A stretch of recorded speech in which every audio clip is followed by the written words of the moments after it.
Uzi ikintu kintera ubwoba cyane kuruta ibindi kuri iyi si, si ukubera ko na failings cyangwa se kuba ndi broke, yewe si no kuba ndimo ndagenda nkura. Ahubwo ikintera ubwoba kuruta ibindi ni ugusubiza ibihe inyuma, nkibuka ibihe byose namaze nibwira ibintu cyangwa se nizera ibintu bitari ukuri. Ku myaka yanjye 29 nari nzi ko ubuzima bwanjye bwose nzaba naramaze kubushyira ku murongo, nsigaye mfite amafaranga menshi, nsigaye mbarirwa mu badasanzwe. Gusa igitangaje ahubwo nisanze nsigaye ndara amajoro nkanuriye igisenge nibaza ibibazo byinshi bitagira umupaka like damn.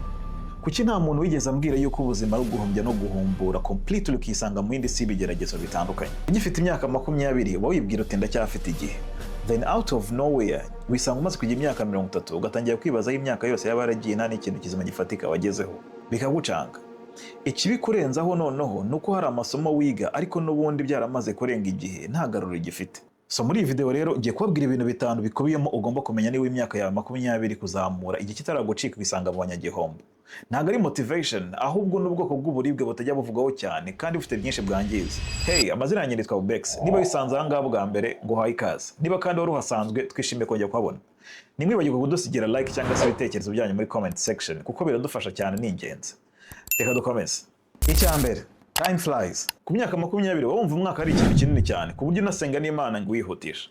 Ariko ugeze mu myaka 29 umwaka utangira kwirukanka bidasanzwe ku buryo utangira kwibaza niba uri muri mato y'ubuzima bikagucanga. Ibihe bitangira guhindagurika cyane, wari umwaka ugatangira kumva ari amezi, ayari amezi ugatangira kumva ari ibyumweru. Ikibabaje cyane kurenza ibyo nuko abo mwakoranye bose batangira guhinduka, ababyeyi bagatangira gusaza, inzozi zose wari ufite zigatangira kugenda zikendera. Yewe na opportunities zose z'imirimo wajya gubona zose zikagenda zikabura just because warengeje imyaka y'ubukure basaba mu kazi. Baba uncles, baba aunties batagiraga akazi cyangwa se batari bafite umuryango wabo wiyubakiye, mutobare cyane ko twara abana twari tuzi ibyo dukora. Ubu ngo nibwo twatangiye kugenda dusobanukirwa impamvu. Ubuzima rero nimujya butangaza ngo igiye gukurikiraho niki. Just shiduka byabaye tu. Niyo mpamvu guhora usubika gahunda zawe cyangwa se ibyo ugomba gukora byose bitandukanye wibwira ngo ejo ngo uzaba ufite umwanya ari ibi cyane kuko nta umenye icyo ejo wahatse. Niyo mpamvu nahagaritse gutegereza ahubwo nsigaye nkora icyo ngomba gukora muri ako kanya kubera yuko tomorrow isn't promised. Ubuzima burakomeza wabishaka utabishaka. Icya kabiri, doom scrolling. Mbere gato y'umwaduko wa social media habaga wicapiro ry'ibitabo ndetse n'inzu zabikagamo ibitabo bigiye bitandukanye arizo twita library uyu munsi. Uruko byabaga ari mu rukera hagana mu masaha 12 Bex yarabyukaga agakara mu maso akanyuza agatunganya amenyo mu kanwa, hanyuma minota mike akinyabya mu gikona agashyiraho amazi make amara kuba akazuyaza akayanywa. Ubone ko byabaga bimaze kugera hagana mu masaha 2 agafata urugendo akinyabya kuyanza y'ibitabo akajya gusoma page zitandukanye. Byamutwaraga iminota 30 cyangwa isaha imwe gusa baga bisoje. Wait, niba icyo nagomba kubabwira. What? Bro, what are you talking about, man? Reka dukomeze. Umunsi umwe nibigira amasaha 28 ubwo reka tuvuge ko amasaha 16 muri ya 28 ariyo marukaniye. Ndabeshya se? Ubwo kandi 12 muri yo uya muri gukoresha telefone. Iyo rero nimwe mu mpamvu ituma wumva uhora uribwa umutwe, intugu, ijosi, harimo no kubura ibitotsi mbere yo gufata umwanzuro kuryama. The thing is, izi telefone ubona dukoresha umunsi ku munsi tuzimara amasaha arenze 3 cyangwa 4. Mu by'ukuri turimo scrollinga, refreshinga, tureba ubuzima bw'abandi bantu babayeho neza kuri Instagram ndetse na TikTok. Tugatangira kwigeranya nabo, nyamara abenshi tubona babayeho neza mu buzima bwa social media nta hantu bihuriye no kuri. Gusa igiteye ubwoba muri ako kanya ubona ari byo bintu byiza kurusha ibindi bibaho. Uko niko ibintu birangaza umuntu bikora. Ubona biryoheye ijisho nyamara gake gake bigenda bigutwara ubuzima bwawe.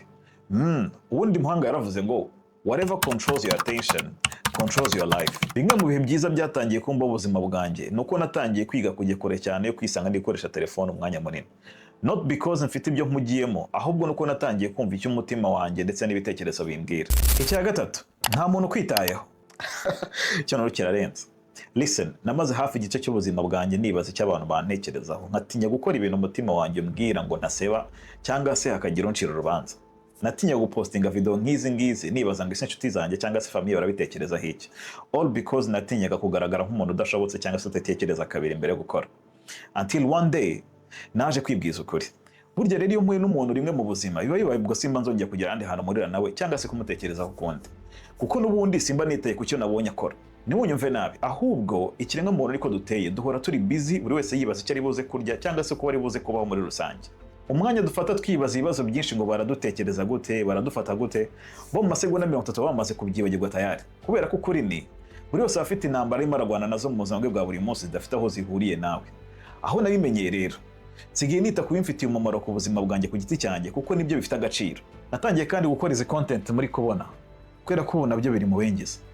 sibyo kandi natangiye kwiga kumenya uko bafata risk zigiye zitandukanye kubera ko mbere nahoranaga ubwoba nibaza niba bizankundira bikancanga, and honestly it's worth it. So stop caring what other people will think about you. Ikorera utuntu twawe kubera ko guseba ntibitinda, ariko nanone kwicuza bihoraho, iteka uhora muri iyo menye.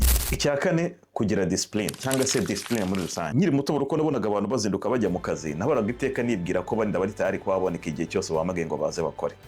Ariko aho nkuriye nibwo naje kuvumbura ikintu kimwe bariya bigaragara ko babaye successful bose bahuriyeho. Burya hafi 80% bo ntibigeze bakora ibintu birenze kujya utekereza ko bashaka kuba bari smart kukurusha.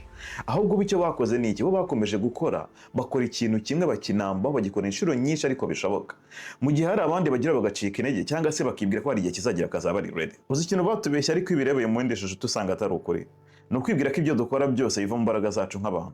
Kwa kundi ujye kwa mu gitondo ukahita wumva umeze neza ukahita wiha intego y'uko ugiye guhindura ubuzima busanzwe bamo. No, uko siko bikora. Kuko biba ari ibyo abantu bose bari amaje cyangwa se bari fit. Abantu bose bari abakire bakomeye cyane babikesheje gukora cyane. Biba ari ibyo abantu bose bafite business zibinjiriza mu buryo buhoraho. So icyo ngamije kuvuga nuko kugira ngo uzabe uwo wifuza kuzaba we, ari ugutangira uyu munsi ugahozaho mu buryo buri consistent, ukabikora wabishaka utabishaka. Kuko intsinzi burya iva mu kugira discipline mu byo ukora byose. Abantu benshi twibwira ko kugira discipline bigoye, ariko uko siko kuri. Kuko igihe cyari cyo cyose udakontorera ibikurangaza biragoye ko wanatera imbere.